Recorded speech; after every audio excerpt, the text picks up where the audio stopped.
자, 오늘 여러분들 함께 읽었던 사무엘상 18장 1절에서 5절까지 말씀을 통해서 오늘은 그냥 제목을 간단하게 다윗과 요나단 이렇게 한번 정해봤습니다. 자, 오늘 이 다윗과 요나단의 여러 가지 어떤 내용들을 통해서 많은 사람들이 참 별의별 해석을 하고 그렇습니다. 그리고 꽤 오래됐습니다만 몇 년 전에 세계적인 신학자 테드 제닝스라는 분이 우리나라에 내한을 하셨던 적이 있어요. 그분이 강연회를 열었는데 이분이 던진 이 말이 온 우리 한국 교회를 아주 뒤집어 놓은 일이 있었습니다. 내용인즉슨 이 다윗과 요나단에 대한 그 이야기를 하는데 뭐라고 말을 했냐면 다윗과 요나단의 이 뜨거운 사랑이 동성애를 근간하고 있다라고 이야기를 합니다. 그리고 나서 이 성경에는 동성애를 반대하거나 금하는 내용이 없다라고 강연회에서 그렇게 이야기했어요. 신학자들과 목사님들을 잔뜩 모여놓은 이 강연회에서 이 이야기를 딱 하는 순간 삽시간의 분위기가 아주 그냥 이상해져 버렸지요. 그런데 이런 것 같습니다. 우리가 똑같은 성경을 같은 글자 같은 내용을 우리가 읽지만 사람이라는 게 그런 것 같아요. 자기가 보고 싶은 것만 보게 되더라는 것이에요. 그러니까 우리가 똑같은 어떤 사물을 봤는데 이것을 보고서 어떤 사람은 A라는 측면을 집중해서 바라보게 되고 또 어떤 사람은 같은 것을 봤는데 B라는 측면을 집중해서 봐서 둘이서 딱 이야기할 때 보면 서로의 의견이 나뉘어지고 갈려지는 것을 보게 되더라는 것입니다. 근데 오늘 이 테드 제니스라는 양반도 자기가 보고 싶은 게 그런 거였던 것 같아요. 그러니까 엉뚱한 이야기를 했는데 저는 오늘 이 다윗과 요나단의 이 관계가 이 테드 제닝스라는 신학자의 말처럼 또 많은 신신학자들의 이야기 또는 요즘 동성애를 허용하는 이런 일부 목사 같지도 않은 목사님들의 이 생각 속에서도 이러한 것들을 주장하는 부분들이 있는데 과연 오늘 이 본문이 그런 동성애를 말하는 것일까? 아니면 그냥 우리 일반적으로 다윗과 요나단 하면 그 뜨거운 우정을 또 이야기하고 있지 않습니까? 그렇다면 일반적으로 이 두 남자의 뜨거운 정말 끈적끈적한 이 어떤 피로 맺은 형제처럼 이런 뜨거운 우정을 지금 설명하고자 이 본문의 내용이 기록되어 있는 것인가?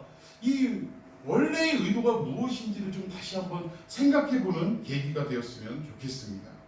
근데 참 이 우정과 사랑에 대해서 또는 의리에 대해서 말하고 있는 것으로 그동안 많은 목사님들을 통해서 이렇게 해석이 되고 설교가 되어졌습니다만 오늘은 우리가 이전에 들었던 모든 그 시각들을 다 내려놨으면 좋겠어요. 영으로 시작해서 아무것도 없는 상태에서 오늘 본문이 정말 우리에게 또는 이 한국 교회 또 우리 성도들에게 말씀하고자 하는 내용이 무엇이냐. 그러니까 하나님이 다윗과 요나단의 뜨거운 우정처럼 너희들도 서로 이렇게 우정을 쌓아가고 의리로 뭉쳐라 이 말씀을 하시기 위해 본문을 기록하게 하셨는가, 아니면 또 다른 하나님의 의도와 계획이 있는가, 이것을 좀 찾아보는 그러한 시간이 되었으면 좋겠습니다. 자, 이것을 위해서 우리가 첫 번째 1절 말씀을 읽어보도록 하겠습니다. 자, 1절입니다. 시작. 다윗이 사울에게 말하기를 마치매 요나단의 마음이 다윗의 마음과 하나가 되어 요나단이 그를 자기 생명같이 사랑하니라. 아멘. 여기 보니까 요나단이 다윗을 뭐처럼 사랑한다고요? 예, 자기 생명처럼. 참 이건 표현이 쉽지 않습니다. 내가 누군가를 뜨겁게 사랑하고 정말 아끼는 사람이 있다 할지라도 자기 생명처럼 사랑한다라는 이 말은 뭐예요? 그 사람을 위해서 내가 어떻게 할 수도 있다는 겁니까? 죽을 수도 있다라는 얘기예요. 그 정도로 사랑했다고 합니다. 근데 우리는 그냥 다윗과 요나단의 어떤 이런 뜨거운 의리와 우정 이것을 생각할 때마다 너무 아름답다라고 생각하는데 그것을 좀 뛰어넘어서 한 가지 더 깊이 있게 생각했으면 좋겠습니다. 여러분 냉철하게 한번 생각해 보십시다. 우리가 지금 그때 당시로 돌아가는 거예요. 요나단의 아버지는 누구입니까? 사울입니다. 사울의 직업은 뭐였어요? 이스라엘을 통치하는 왕이었습니다. 그때 당시에는 투표로 왕을 뽑은 게 아니라 결국 이 사울이 통치 기간이 끝나면 자연스럽게 누가 왕위로 올라가게 되어 있을까요? 요나단이죠. 사울의 많은 아들 중에서 가장 유력한 요나단이 사울의 뒤를 이어서 왕이 될 수밖에 없는 구조였다는 거예요. 그런데 여기 다윗은 희한하게도 자기가 왕이 되겠다고 선포한 적도 없고 또 그 누군가가 이 사람이 차기 왕이다라고 이야기한 적도 없는데 세월이 지나면 지날수록 시간이 지나면 지날수록 사람들의 생각과 사람들의 그 심중에 나오는 이야기들이 뭐예요? 차기 왕은 누구라는 거예요? 다윗이라는 것이 너도나도 어떤 상의하지 않고 계획을 세우지 않았음에도 불구하고 그냥 이심전심으로 이렇게 퍼져가는 것을 우리는 볼 수 있다는 것입니다. 그렇다면 요나단과 다윗의 관계는 정치적으로 어떤 관계여야 맞습니까? 적대적인 관계여야 맞습니다. 요나단은 자기의 왕위를 지키기 위한 사람이어야 하고 다윗은 어때요? 그 왕위를 쟁탈해서 빼앗아야 하는 위치입니다. 요나단은 지켜야 될 위치고 다윗은 뺏어야 하는 위치라는 거예요. 그럼 이 둘이 친해질 수 있습니까? 없습니까? 친해질 수 없는 사이라는 거예요. 그럼에도 불구하고 하나님께서는 어떤 계획이 있기에 요나단의 마음을 움직이고 다윗의 마음을 움직여서 이렇게 요나단이 자기의 생명처럼 다윗을 사랑하게 하셨느냐, 이걸 우리가 살펴봐야 한다는 것입니다. 자, 요나단이 이렇게 다윗을 아끼고 사랑을 했는데, 자 3절과 4절도 더 읽어봅니다. 시작. 요나단은 다윗을 자기 생명같이 사랑하여 더불어 언약을 맺었으며 요나단이 자기가 입었던 겉옷을 벗어 다윗에게 주었고 자기의 군복과 칼과 활과 띠도 그리하였더라. 아멘. 여러분, 이 내용을 보고 우리는 쉽게 생각합니다. 얼마나 사랑했는지 둘이 서로 약속을 했다. 어떤 약속인지는 잘 모르겠습니다만 언약을 서로 맺었다는 거예요. 그리고 4절에 보니까 요나단이 자기가 입었던 겉옷을 다윗에게 벗어주고 또 자기가 가졌던 무기를 전부 다윗에게 주었다라고 기록을 하는 모습을 보면서 이야, 참 귀한 것일 텐데 이런 것까지 아낌없이 내어주는구나 라고 생각하는 정도로 그칠 때가 많다라는 거예요. 근데 여러분, 여기에 요나단이 한 행위는 어떤 행위냐면 전쟁 시에, 그러니까 전시에 어떤 이런 행위가 이루어지냐면 나는 너에게 항복한다라는 의미로 자기의 겉옷도 상대방 승리한 자에게 벗어주고 자기의 모든 무기도 그에게 건네주는 이런 역할을 하는 거예요. 이런 모습이라는 것입니다. 그런데 지금 이 시대에는, 이 상황에는 이 전쟁 당시도 아니라는 거예요. 전시도 아닌데 평시인데도 불구하고 요나단이 지금 자기의 모든 겉옷과 전쟁 무기들을 전부 다 다윗에게 주었다라는 것은 어떠한 의미냐? 내가 분명 아버지의 뒤를 이어 왕이 되어야 함에도 불구하고 이거 어떤 것을 말하냐? 나는 왕이 될 생각이 없다, 그 얘기예요. 이 다음 왕은 누가 해야 되냐? 네가 해야 된다, 그 얘기입니다. 그래서 자기의 모든 왕권과 자기의 가진 모든 권리를 지금 누구에게 이양하고 있는 거예요? 다윗에게 이양하고 있는 모습이라는 것을 우리는 좀 눈을 열어 볼 줄 알아야 돼요. 단순히 서로 의리 때문에, 사랑 때문에, 우정 때문에 이런 행위를 한 게 아니라 요나단은 자기가 왕위에 올라가야 할 다음 순서임에도 불구하고 하나님의 계획을 어느 정도는 알았던 것 같아요. 하나님이 주신 그 마음을 받아들였던 것 같아요. 나의 그 왕의 권위, 왕의 이 자리는 다음이 내가 아니라 우리 대에서는 끊어지고 이제는 다윗이 이 이스라엘을 통치하는 왕이 되어야 한다는 것을 그도 순응하고 받아들였던 것 같습니다. 자, 지금은 이러한 상황인데도 불구하고 요나단이 이런 행위를 했다는 것. 또 하나, 이 사울의 측근 누가 있냐면 사울의 딸이 또 있습니다. 이 딸은 어떻게 했느냐? 우리 28절 한번 읽어봅시다. 시작. 여호와께서 다윗과 함께 계심을 사울이 보고 알았고 사울의 딸 미갈도 그를 사랑하므로. 지금 요나단도 다윗을 사랑했지요. 또 그의 딸인 사울의 딸인 미갈도 지금 다윗을 사랑했다라고 성경은 말씀하고 있습니다. 이것은 다윗이 특별하거나 다윗이 잘나서가 아니라 이미 하나님께서 사울의 집을 몰락하게 만드실 것을 예고하셨다는 거예요. 이제 사울의 보좌가 이제 끝났다. 그의 통치가 끝났다. 새로운 왕을 세우겠다라는 것을 사무엘을 통해서 이미 전달한 바가 있습니까? 없습니까? 있다라는 거예요. 그러니까 요나단도 이걸 이미 받아들였다라는 것이고 그의 딸인 미갈도, 사울의 딸인 미갈도 다윗을 사랑하는 그 마음을 가졌다라는 것입니다. 자, 이것을 예고한 내용을 한번 살펴봅시다. 사무엘상 13장 14절입니다. 시작. 지금은 왕의 나라가 길지 못할 것이라 여호와께서 왕에게 명령하신 바를 왕이 지키지 아니하였으므로 하나님께서 그의 마음에 맞는 사람을 구하여 여호와께서 그를 그의 백성의 지도자로 삼으셨느니라 하고, 이미 사울의 왕위를 폐위시켰다라고 선언하시고 그 다음 왕은 누구냐? 요나단이 아니라 하나님 마음에 맞는 사람을 예비하셨다. 그를 세우실 것이다 라고 이미 사무엘의 입술을 통해 다 선포하게 하셨다라는 것입니다. 그래서 우리는 이 사무엘서를 볼 때 어떠한 시각을 가지고 봐야 되냐면, 이 단순히 사울의 이 집안이 정치적으로 몰락을 했다, 그리고 새로운 다윗의 왕국이 건국이 될 것이다, 이런 시각이 아니라 사실은 다윗의 왕국을 통해 어떠한 나라를 봐야 하냐면 하나님의 나라, 그리스도의 나라를 우리는 눈여겨봐야 한다는 것입니다. 한 사람 다윗을 통해서 새로운 왕국이 세워지는 것 같지만 그 다윗의 왕국은 결국 누구의 나라를 예표하느냐? 장차 올 그리스도의 나라, 하나님의 나라를 이 다윗을 통해서 이렇게 이루게 하실 것을 예표한다는 거예요. 즉 이 말은 뭐냐? 다윗의 혈통을 통해, 아브라함과 다윗의 혈통을 통해 누가 오실 것을 말씀하시는 거예요? 우리를 구원하시고 영원한 나라를 세우실 예수 그리스도가 오실 것을 지금 예표하고 있는 내용이라는 것입니다. 그래서 원래는 사무엘서가 상하로 지금 나뉘어져 있지 않습니까? 근데 원래는 상하로 나뉘어 있지 않아요. 통번입니다. 그냥 사무엘서입니다. 근데 이것이 언제 나뉘어졌냐면 후대에 우리가 이 독자들이 읽기 편하도록 하기 위해서 이 전반부와 후반부를 나누었다라는 거예요.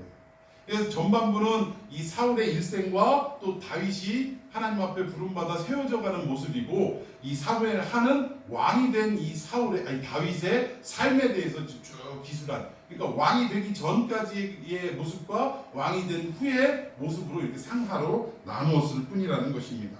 근데 주제는 뭐냐? 결국은 하나님의 나라가 다윗을 통해 새롭게 이루어지는 것. 인간이 세웠던 사울의 왕국은 무너지고 오직 하나님의 나라만이 영원할 것을 사무엘서를 통해서 우리에게 말씀하고 있다는 것입니다.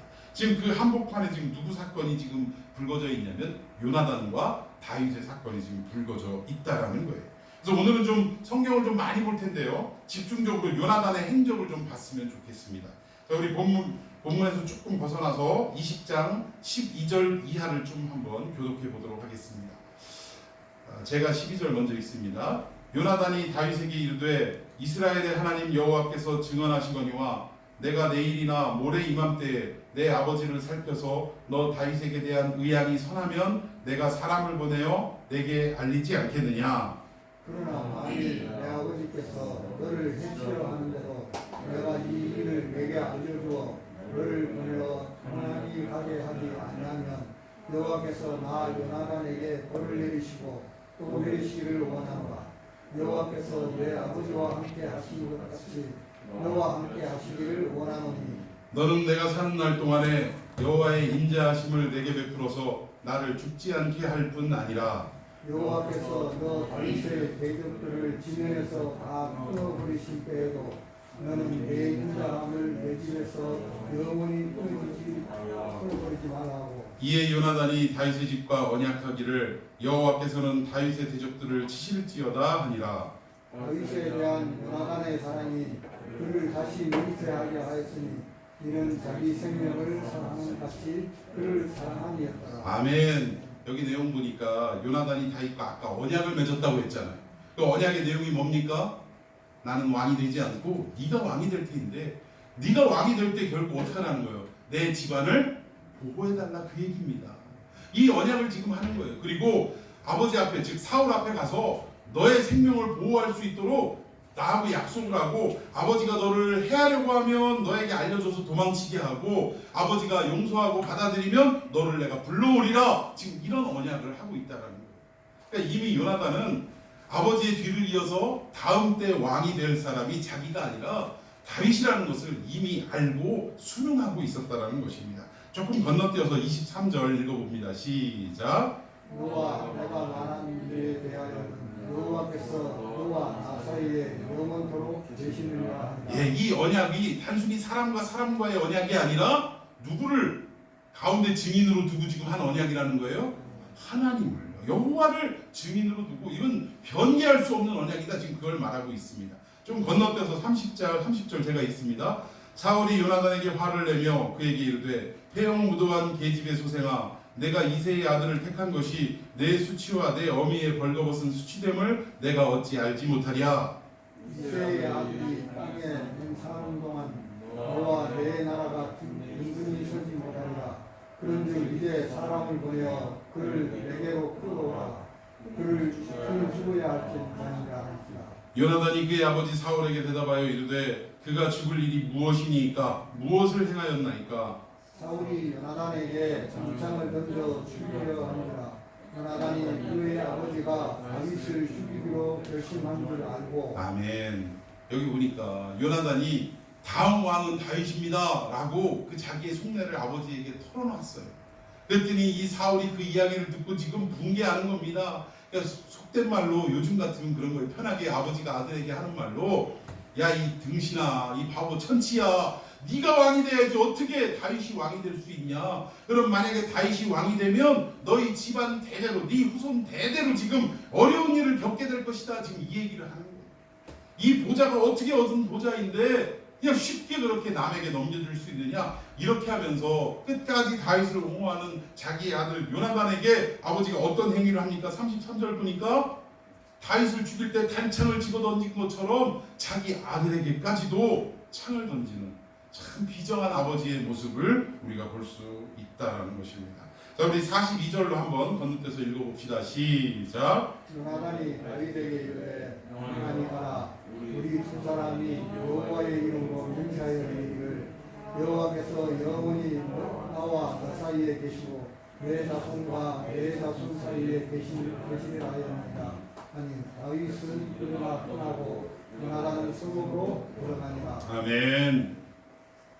여기 초점이 있습니다. 오늘 말씀하고자 하는 포인트가 바로 여기 있어요. 앞전의 내용을 보니까 요나단은 자기 생명보다도 오히려 다윗을 사랑하는 사람이었습니다.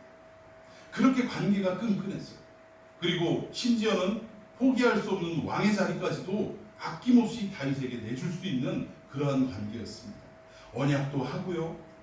자기가 가지고 있는 모든 무기도 건네줌을 통해서 항복과 같은 그러한 모습까지도 보여주었습니다. 그런데 그렇게 친하고 그렇게 다윗을 칭송하고 자랑하고 다윗밖에 없다 뭐 이렇게 이야기하던 요나단이 마지막 행동을 한번 보십시다. 이 42절 마지막 부분 다윗은부터 한번 읽어봅니다. 시작. 다윗은 일어나 떠나고 요나단은 성읍으로 들어가니라. 여러분 이 성읍이 누구의 성읍입니까? 아버지 사울의 성읍을 말하는 것입니다. 즉 요나단은 그토록 다윗과 함께하고 다윗만 있으면 모든 것들이 다 이루어질 수 있을 것 같이 지지하고 그랬지만 마침내 그가 선택한 길은 어디로 돌아가는 길이었어요? 아버지의 성읍으로, 아버지의 집으로, 멸망할 수밖에 없는 사울의 집안으로 다시 들어가는 선택을 했다라는 것입니다. 여러분 이게 다윗과 요나단의 관계 속에서 우리가 캐치해야 될 부분이랍니다. 여러분 말로는요 다윗이 하는 얘기 다 듣습니다. 그렇다면 다윗이 하는 말이 옳고 다윗의 앞으로 미래에 펼쳐질 일들이 너무나도 정확하고 명확하다면 요나단이 취해야 될 행동은 뭡니까? 아버지의 집으로 들어가는 것이 그가 해야 할 행동입니까? 아니면 과감하게 아버지를 떠나 다윗과 함께 평생을 같이 하겠다라고 그렇게 나오는 것이 요나단의 참된 모습이겠습니까? 여러분 진리가 거기에 있다면 살 길로 가야죠. 살 길로. 영원히 살아가는 길로, 살아날 수 있는 길로 가야 하는 것입니다. 그런데 그토록 열심히 사랑하고 열심히 관계를 맺었던 이 요나단이 마지막에는 항상 이렇게 끝이 나더라고요. 그는 아버지의 성읍으로 들어가니라. 아버지의 집으로 돌아가니라. 언제나 그렇게 끝맺음을 하고 있다는 것입니다. 여러분 이 내용이 우리에게 보여주는 것이 무엇입니까? 입술로는 다윗과 함께하는데 그의 몸은 다윗과 함께하지 않았다는 거예요. 제가 이 내용을 보면서 저 스스로에 있었던 일도 한번 생각해 본 적이 있어요. 제가 가끔 병원에 가서 설교를 하거나 이러면 함께 이렇게 사역을 하시던 몇몇 분들이 설교가 끝나고 나면 그냥 의례적으로 하는 칭찬인지는 모르겠습니다만 항상 엄지척을 하더라고요. 목사님 오늘 너무 그 말씀이 은혜로웠다라는 거예요. 못 들어본 말씀이고 너무 제가 깨달음이 컸다라고 하면서 정말 감사합니다 하면서 막 엄지척 은혜 받았다고 막 계속 그러는 거예요. 근데 제가 한 가지 철학이 있습니다. 저는 사람들이 그렇게 칭찬하는 내용에 대해서는 믿질 않습니다. 왜 믿지 않는지 아십니까? 만약에 정말로 제 설교가 은혜롭고 자기의 인생을 새롭게 결단하게 하는 원동력이 되었다면 그러면 그분들은 어떻게 해야 돼요? 그 설교 매주 들으러 어디로 와야 됩니까? 우리 교회로 와야 되는 거예요. 그런데 은혜롭습니다. 너무 제가 도전을 받았습니다. 막 이러면서도 결국은 그의 몸은 여전히 다른 데가 있거나, 그나마 교회라도 다니시면 다행이에요. 교회도 또 안 나가는 분들도 더러 있습니다. 근데 말로는 그런 거예요. 말로는 교회 다녀본 풍월도 있고 경험도 있다 보니까 목사님 최고라고 막 이래가면서 막 엄지척하고. 여러분, 이게 누구와도 똑같은 모습이냐면 요나단과 똑같은 모습입니다. 여러분, 우리도 살면서 신앙생활 하면서 우리 마음속에 뭔가가 이렇게 도전이 오고 은혜가 와닿아서 이렇게 이야기를 했다면 결국 우리는 그 이야기한 대로 어떻게 해야 돼요? 몸으로 살아내야 한다는 것입니다. 내가 생각은 있어. 내가 마음은 이래야 하는데 내가 그러지를 못하네. 이거는 누구의 길이다? 요나단의 길이다. 여러분, 내가 이 일을 하는 것이 생명이고 영생이라는 것을 깨달았다면 그러면 우리는 어떻게 해야 돼요? 그 일을 해야 되는 것입니다. 여러분, 마태복음 13장에 밭의 비유가 있어요. 그 어떤 농부가 밭을 막 이렇게 갈다가 매일같이 갈았던 그 밭인데 어느 순간인가 밭을 가는데 뭐를 발견했어요? 보화를 발견을 했어요. 보화를 발견한 이 농부가 가장 먼저 한 일이 뭡니까? 집으로 돌아가서 자기가 가지고 있는 모든 소유를 다 팔아서 어떻게 했어요? 그 돈으로 그 밭을 샀다는 거예요. 여러분, 오늘 요나단은 어떤 모습과 똑같냐면 밭을 갈다가 보화를 발견했어요. 그러면 집에 와가지고 내가 오늘 그냥 기가 막힌 걸 발견했다고 그러면서 자기 아내에게 세상에 그 밭을 보니까 막 보화가 어마어마한 게 그 안에 있더라고. 이러면서 말로만 그렇게 하고 행동으로 자기의 모든 소유를 팔아 그 밭을 사는 행동은 하지 않더라는 거예요. 여러분, 이런 사람을 보고 뭐라고 그래요? 뭐라고 합니까? 바보라고 하는 거예요. 바보. 여러분, 간단히 어렵게 생각하지 마세요. 내가 이 일을 하면 나에게 유익이 되고 내가 이 일을 하면 나에게 생명이 되는데 하지 않아. 이걸 뭐라고 한다고요? 바보라고 하는 거예요. 요나단의 길을 걷는 사람입니다. 제가 제 얘기를 좀 할게요. 제가 지금 당도 있고 혈압도 있고 그러다 보니까 식습관이 굉장히 중요합니다. 짜고 맵고 또 여러 가지 이 칼로리가 올라가는, 혈당이 올라가는 음식들은 어떻게 해야 돼요? 좀 자제해야 돼요. 멀리해야 돼요.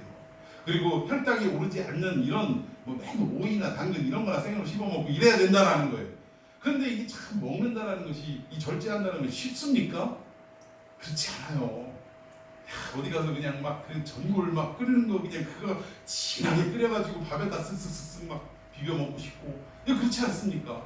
근데 제가 혈당 체크를 한동안 안 하다가 지금 최근 들어서 며칠 전부터 했는데 공복 혈당이 보통 한 280에서 290 올라가고 뭘 먹고 나서 좀 재보면 380 이렇게 올라가더라고요. 그래서 이제 조만간에 약만 타먹을 게 아니라 당화 혈색소를 다시금 좀 검사를 해야겠다라는 생각이 있는데, 그럼에도 불구하고 처음 며칠간은 이 주의를 하게 됩니다. 참아야지. 그러면서 이제 풀떼기만 먹고 막 이러면서 좀 주의를 하는데 이게 얼마 못 가더라는 거예요. 옆에서 뭐 이렇게 막 찌개 끓여서 먹고 있고 막 이러면 이 손이 갑니까 안 갑니까? 밤에 애들이 늦게 와가지고 막 야식으로 라면 끓여 먹고 이러면 그 라면 냄새가 얼마나 기가 막힌지 몰라요. 그러니까 저도 막 한 11시 넘어가지고 나도 먹어야지 하고 막 냄비에다 물 얹으면 이제 또 불호령이 떨어지죠. 난리가 납니다. 그런데도 먹고 싶어서 오늘만 먹을게 하면서 먹고 그러는데, 사실 이걸 먹으면 내 건강이 해쳐진다는 것을 아는데도 불구하고 이 일을 반복하는 것은 뭐예요? 제가 사실은 바보 같은 삶을 사는 거예요 지금. 여러분, 신앙도 마찬가지예요. 이것이 생명이라는 것을 깨달았다면, 다윗과 함께하는 것이 영원한 하나님 나라에 입성하는 길이라는 것을 깨달았다면, 요나단은 아버지의 집으로 돌아갈 것이 아니라 누구와 함께 있어야 한다? 다윗과 함께 있어야 한다는 것입니다. 여러분, 오늘 기도하면 우리의 가정이 회복될 것을 믿으십니까? 그런데 왜 기도하지 않느냐 이 얘기예요. 여러분, 예배에 참석하면 예배를 온전히 하나님 앞에 올려드리고 하나님이 기쁘시게 할 만한 예배를 드리면, 그러면 하나님께서 여러분들에게 은혜를 베푸시고 축복하실 것을 믿으십니까? 그런데 왜 예배를 그렇게 소홀히 하느냐 이 얘기입니다. 여러분, 오늘 나는 정말 영원한 하나님의 나라인 이 다윗과 함께 할 것이냐, 아니면 요나단처럼 다시금 아버지의 집 사울의 집으로 멸망할 그곳으로 돌아갈 것이냐, 이것을 다시 한번 생각하고 어리석은 삶이 아니라 정말 지혜롭고 새롭고 산 길을 열어주신 하나님이 베풀어 주신 그 길로 걸어가는 저와 여러분이 되기를 예수님의 이름으로 축원해 드리겠습니다. 여러분, 다윗은요 사울에게 쫓겨서 아둘람 굴에서 살아갈 때 정말 그처럼 비참할 때가 어디 있습니까? 집도 버려야 되죠. 사울의 딸인 자기의 아내인 미갈조차도 데려올 수 없었고요. 결국 그 딸도 다른 사람에게 또 시집을 보냈더라고요, 사울 왕이. 근데 이러한 모습 속에 있었는데 이 아둘람 굴에서 그 비참한 삶 속에서도 끝까지 하나님의 언약을 성취하고자 하는 뜨거운 간구와 기도가 있었을 때 어떤 역사가 있었냐? 이 다윗의 왕국이야말로 영원한 하나님의 나라라는 것을 깨달은 많은 불쌍한 사람들이 아둘람 동굴로 모여들기 시작했다는 거예요. 모여든 사람들이 어떤 사람이었어요? 환난당한 자, 빚진 자, 원통한 자, 이런 자들만 모여들었다는 거예요. 뭐 세상에 잘 나가고 이런 사람이 아니라 세상으로부터 어떻게 보면 소외당하고 쫓김당하고 내처짐을 당하고 정말 자기의 그 권리를 내세우지 못하는, 온전히 찾지 못하는 연약한 이런 사람들로 하여금 다시금 하나님이 새롭고 산 길을 보여주셔서 다윗과 함께하는 것이 영원한 그리스도의 나라에 입성하는 것임을 보여주셔서 그들로 하여금 올바른 선택을 할 수 있도록 역사해 주셨다는 것입니다. 사랑하는 성도 여러분, 저는 오늘 이 교회가 아둘람 굴이 되기를 소원합니다.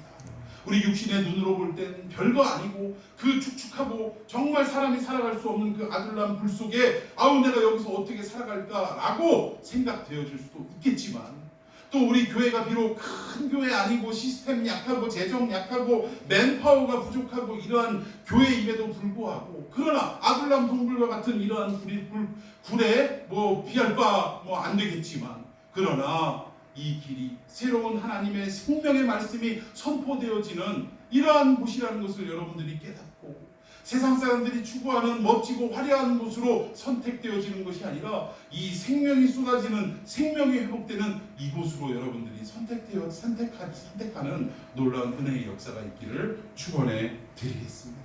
오늘 본문은요 사실은 요나단과 다윗의 우정과 의리와 사랑을 말하고자 하는 것이 아니에요. 사울의 집안은 이 집이 몰락되어질 것이 예고되어 있고, 하나님의 나라가, 새로운 그 나라가 누구를 통해 지금 예표되고 있냐면 다윗을 통해서 새롭게 이제 나타나게 될 것을 보여주고 있는데, 너희들은 어느 나라를 택할 것이냐라는 것이 오늘 우리에게 던져주는 메시지라는 거예요. 무너지고 당장은 지금 왕권을 잡고 있기 때문에 뭐 겁날 것 없고 크기와 규모와 그 세력면에 있어서 정말 안심이 될 만한 사울의 왕국이지만, 그러나 그 길은 오래가지 못하고 결국은 망하는 길이 될 것이고, 지금 다윗은 참으로 보잘것없는 아둘람 동굴, 그리고 이리 도망다니고 저리 도망다니고 심지어는 이 수염에 침을 질질 흘리면서 그러면서 목숨을 연명하고 구걸해야 될 보잘것없는 상황 속에 처해 있지만, 하나님의 계획과 하나님의 섭리가 다윗과 함께하고 있다는 것을 사람들이 깨닫고 그 아무것도 아닌 비천한 아둘람 동굴로 모여들었던 것처럼 너희들은 하나님의 영원한 그 나라, 다윗을 통해 세워질 그 나라를 선택할 것이냐, 아니면 사울의 왕국을 선택할 것이냐, 이것을 지금 우리에게 물어보고 계시는 상황이라는 것입니다. 여러분, 어디를 택하시겠습니까? 사랑하는 성도 여러분, 오늘 요나단과 같이 다시금 아버지의 집으로 돌아가는 어리석음을 범하지 마시고, 말로만 이래야 되는데, 말로는 이것이 좋은데 라고만 하는 것이 아니라 정말 여러분들이 몸으로 실천하고 몸으로 선택할 수 있는 다윗의 아둘람 굴로 달려가서 다윗과 함께하는 인생이 되시기를 예수님의 이름으로 축원해 드리겠습니다. 오늘 이 선택이 여러분 앞에 있는데 무엇을 선택하겠냐라는 하나님의 질문과 요청이라는 것을 깨달으시고, 뭐 둘이서 동성애를 했냐 아니면 의리파냐, 이거 문제 아니에요. 물론 그렇다고 해서 뭐 동성애가 옳다, 그 얘기는 더더욱 아닙니다. 그러나 중요한 이 복음의 메시지가 여기에 있는 게 아니라 아버지를 뭐 배반하고 다윗과 이렇게 우정을 나누고 의리를 나눈다, 여기에 있는 게 아니라 영원한 하나님 나라에 선택할 것이냐, 편에 설 것이냐, 아니면 곧 망하게 될 세상 나라에 선택할 것이냐, 이 선택의 기로가 여러분 앞에 있다라는 그 내용을 지금 본문을 통해 촉구하고 있다는 거예요. 여러분, 이 메시지를 깨닫고 온전한 그리고 영원히 변치 않을 하나님의 나라를 선택하는 저와 여러분이 되기를 예수님의 이름으로 축원해 드리겠습니다. 다 같이 한번 기도